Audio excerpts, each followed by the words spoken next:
mayoría de las aves vuelan, la turbulencia del aire creada por el batir de las alas produce un sonido, y normalmente cuanto más rápida es una ave, más ruidoso es el vuelo. Las especies más grandes como las lechuzas o como los búhos cornudos pueden volar prácticamente en silencio. Hola gente de internet, yo soy Sofía y esto es The Biologist Apprentice.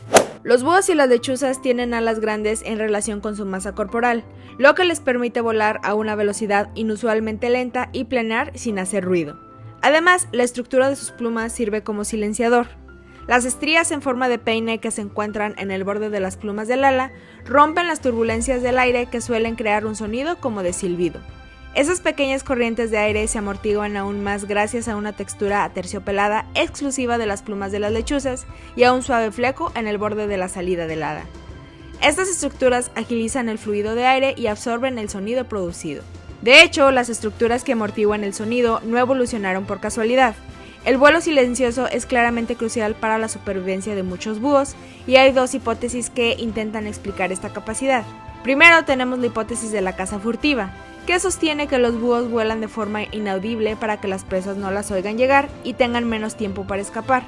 Por otro lado, existe la hipótesis de la detección de presas, la cual plantea que el vuelo silencioso ayuda a los búhos a oír y rastrear a sus presas.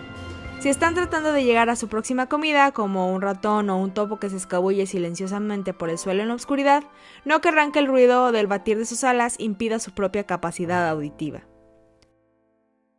Se han examinado de cerca la estructura de las plumas y las alas de 70 especies de búhos y han analizado sus rasgos, teniendo en cuenta sus relaciones evolutivas y su historia.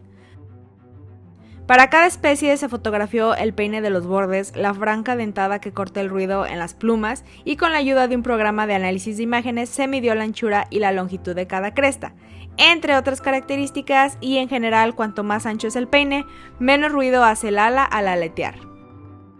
Después se comparó la estructura de las plumas con las diferencias en las dietas entre las especies.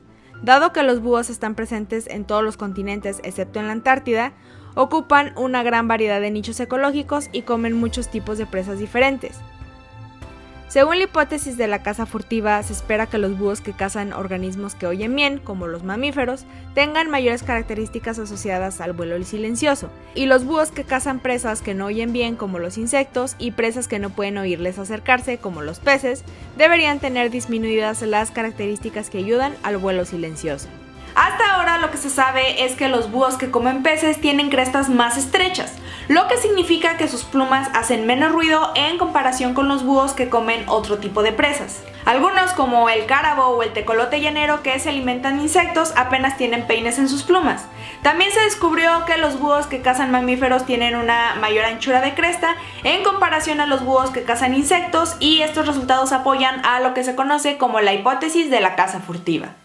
Pero según la hipótesis de la detección de presas, los búhos y las lechuzas que cazan de noche, cuando las señales auditivas son más importantes, tendrían más estructuras en las plumas que cancelen este ruido en comparación con otros búhos, como el búho nival y el tecolote de madriguera, que son activos durante el día. Así que ambas hipótesis en realidad son correctas, como siempre, dependiendo de la especie del búho. Además, en conclusión, los búhos que cazan presas con buen oído y los búhos que cazan presas de noche, o ambos, tienen plumas que reducen el ruido. Así que eso es todo lo que les tengo que decir en este video. Espero que hayan aprendido algo nuevo. No se olviden de visitar TheBiologistApprentice.com, seguirme en mis diferentes redes sociales, me encuentran como Sofía Biologista, suscribirse a este canal y darle click a la campanita para que les avise cada vez que lo actualizo, y yo los veo en el siguiente video. Bye.